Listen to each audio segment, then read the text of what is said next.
A huge trade just went down, sending some serious shockwaves through the NBA and, completely changing the game for two big franchises. So today, we're going to break down the anatomy of this thing and figure out what it all means. And look, this is way more than just a simple swap of players. It's really a tale of two teams on completely opposite paths. You've got one team pushing all their chips in, going for a championship right now, while the other, they're hitting the big red reset button, tearing it all down to build for the future. So here's how we'll tackle it. First, we'll get into the nitty-gritty of the trade itself. Then, we'll look at Minnesota's big gamble versus Chicago's total rebuild. We'll also get to know the two players at the very heart of this deal before asking that ultimate question, who really won this thing? All right, so let's get right into it. What exactly was in this deal? Who went where? Okay, so right before the trade deadline buzzed, the Minnesota Timberwolves and the Chicago Bulls got on the phone and hammered out a deal that has some key players packing their bags. So here's how it all shakes out. The Minnesota Timberwolves are getting guard Ayo Dosunmu and forward Julian Phillips. And going back the other way, the Chicago Bulls get guard Dillingham, forward Leonard Miller, and, this is a big one, a huge haul of 4 second-round draft picks.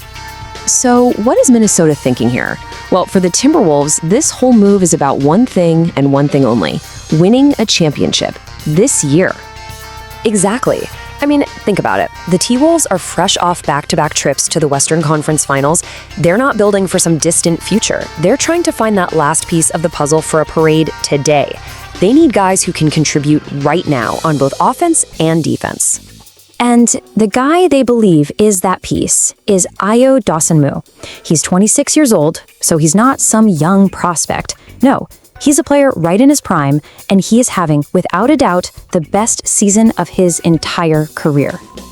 He's putting up a really solid 15 points a game. That's the kind of reliable scoring punch you absolutely need if you're going to make a deep, tough run in the playoffs. But here's the real kicker. He's shooting a blistering 45% from three-point range. To put that in perspective, that's the 8th best mark in the entire league. That is just elite shooting that can stretch the floor for them. So Minnesota's game plan here is crystal clear, right? They add a proven scorer for the playoffs, get a solid two-way player, and since Dosunmu is a free agent pretty soon, they get to try before they buy. It's a really smart, calculated risk for a team that has its eyes locked on that championship trophy. Okay, now let's flip the coin and look at the other side of this deal, because Chicago's strategy, well, it could not be more different. This is a team that is betting everything on what's to come. Now, you might think trading away a guy like Dosunmu who's having a career year seems kind of strange. But this wasn't just one move. Oh no, this was just one piece of a massive, week-long fire sale in Chicago. I mean, look at this list. In just 1 week, the Bulls basically cleaned house. We're talking their top scorer, their leading rebounder, and a bunch of other key guys. This wasn't just a little retooling. This was a complete demolition. Their locker room is going to look totally different. And for anyone wondering why on earth a team would do this, it's all about the long game. The whole point of a teardown like this is to collect as many future assets as you possibly can.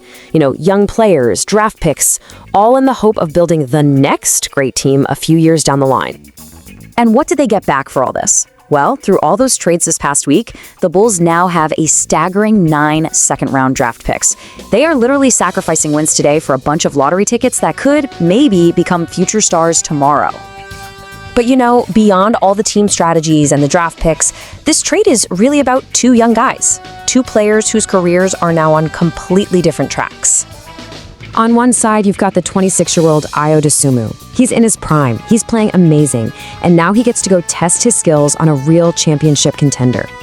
And on the other side, you've got 21-year-old Dillingham, a top prospect, who now finds himself on a team that's basically starting from zero.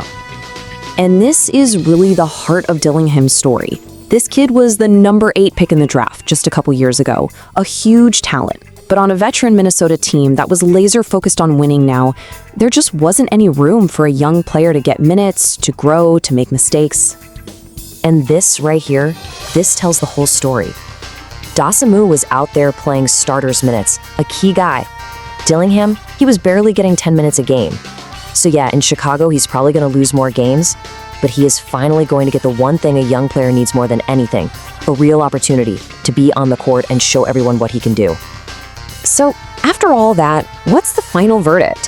What does this trade really tell us about where these two franchises are headed? Well, it's a perfect case study in two completely different ways of thinking. Minnesota is pushing all their chips into the middle of the table for this season. Chicago is folding their current hand so they can get better cards for a game that's going to be played years from now. And right in the middle of it all, one player gets a shot at a championship ring, while another gets the shot his entire career has been waiting for. So, is Ayo Dosunmu that final piece that brings a championship trophy to Minnesota? Or is Rob Dillingham about to become the cornerstone of the next great Chicago Bulls team? We just don't know. This one single trade has set up years of consequences, and we're all just gonna have to wait and see which team's big gamble really pays off in the end.